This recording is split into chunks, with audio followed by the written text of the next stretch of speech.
সাবধান, এই তীব্র গরমে আপনার একটা ছোট ভুলই ডেকে আনতে পারে মারাত্মক বড় বিপদ। আর সেটা হলো হিট স্ট্রোক।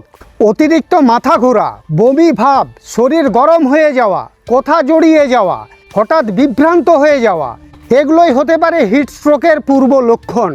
তাহলে চলুন জেনে নেওয়া যাক এই গরমে কোন কোন ভুলগুলো ডেকে আনতে পারে হিট স্ট্রোকের মতো মারাত্মক বড় বিপদ। ভুল নাম্বার 1, রোদ থেকে ফিরেই বরফ ঠান্ডা জল ঢকঢক করে পান করা বন্ধ করুন।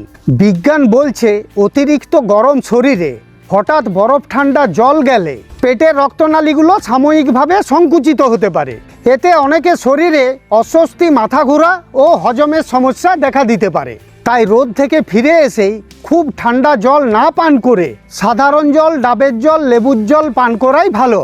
ভুল নাম্বার 2, শরীর ঠান্ডা করতে অতিরিক্ত চা, কফি বা চিনিযুক্ত কোল্ড ড্রিঙ্কস পান করা বন্ধ করুন। এইগুলোতে থাকা ক্যাফিন বা অতিরিক্ত চিনি শরীরকে আরও ডিহাইড্রেটেড বা জলশূন্য করে দিতে পারে। তাহলে এই অসহ্য গরমে কি করবেন?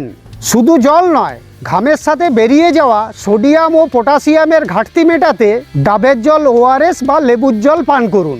দুপুরে বাইরে বেরোলে অবশ্যই ছাতা ব্যবহার করুন আর হালকা রঙের সুতির পোশাক পরুন। গরমে অজ্ঞান হয়ে গেলে দ্রুত চিকিৎসকের সাহায্য নিন।